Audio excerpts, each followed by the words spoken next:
तो पार्टी का ये लक्ष्य है कि कम से कम पूर्वांचल के आधे से ज़्यादा जिलों में अपना जिला पंचायत अध्यक्ष बनाया जाए।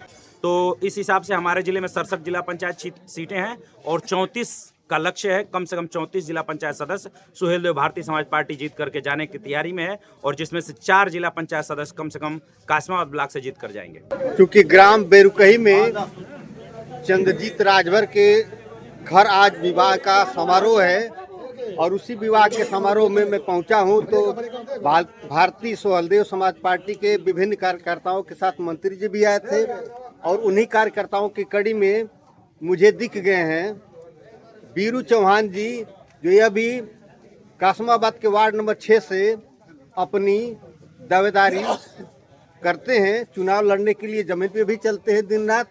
तो चलिए बीरू चौहान जी से इस सिलसिले में 2 शब्द सुनते हैं। बीरू चौहान जी, जो आ रहा है चुनाव विधानसभा जो चुनाव आ रहा है जिला पंचायत का चुनाव त्रिस्तरीय जो चुनाव होने वाला 2026 में, उस परिप्रेक्ष्य में पहले तो पार्टी की गतिविधियों के बारे में बताइए और पार्टी का जनाधार क्या है, उसके बाद आप अपनी तैयारी के बारे में बताएं। पार्टी का जनाधार के विषय पे आपने पूछा है तो आपने देखा होगा 2022 के विधानसभा चुनाव में जब समाजवादी पार्टी से सुहेल देव भारतीय समाज पार्टी का गठबंधन था तो पूरे पूर्वांचल की हर एक जिले की कम से कम 70 से 80% सीटें, यहाँ तक कि हम अपने जिले में की बात करें तो 7 की 7 सीटें सुहेल देव भारतीय समाज पार्टी और समाजवादी पार्टी गठबंधन ने जीती थी।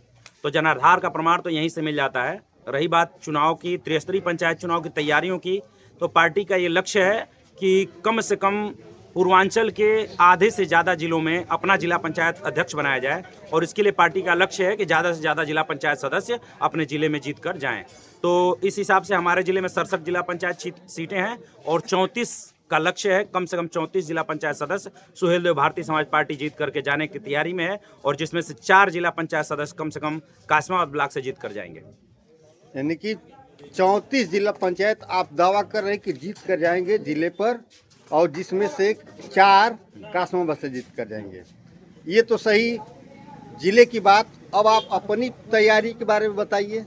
ये जिस क्षेत्र से मैं यहाँ पर हम लोग बैठे हैं, ये कासमाबाद द्वितीय क्षेत्र है। जिला पंचायत का जिले से वार्ड नंबर ये 6 आता है और इस क्षेत्र में हम लोगों की तैयारी पहले से ही। 2015 में हम मात्र कुछ वोटों से हार गए थे ये सीट।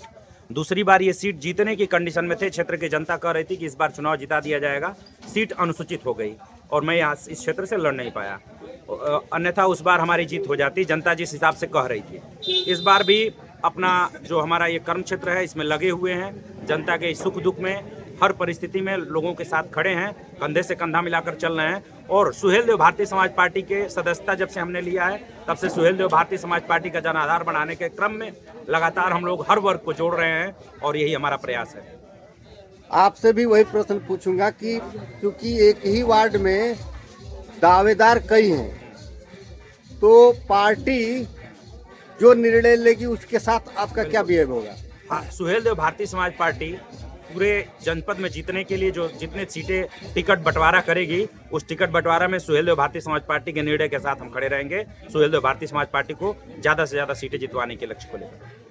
अर्थात यदि पार्टी टिकट किसी और को देती है तो आपका फुल सपोर्ट होगा? बिल्कुल, सुहेल देव भारतीय समाज पार्टी टिकट हम ये तो नहीं कह सकते कि किसी को देगी, लेकिन जनाधार को देखते हुए मुझे एकदम पक्का विश्वास है कि सुहेल देव भारतीय समाज पार्टी कासमाबाद द्वितीय में हमको सीट देगी और अगर अन्यथा किसी कोई परिस्थिति बनती है तो मैं सुहेल देव भारतीय समाज पार्टी के साथ हूँ। यानी कि जनाधार के आधार पर निश्चित रूप से आपको टिकट मिलना ही चाहिए, ये आपका दावा है? पार्टी का फैसला होगा, अभी बार बार इस पे रिपीटिंग सवाल ना हो।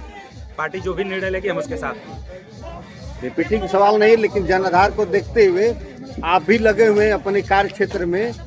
धन्यवाद बीरू चौहान जी, लगे रहिए।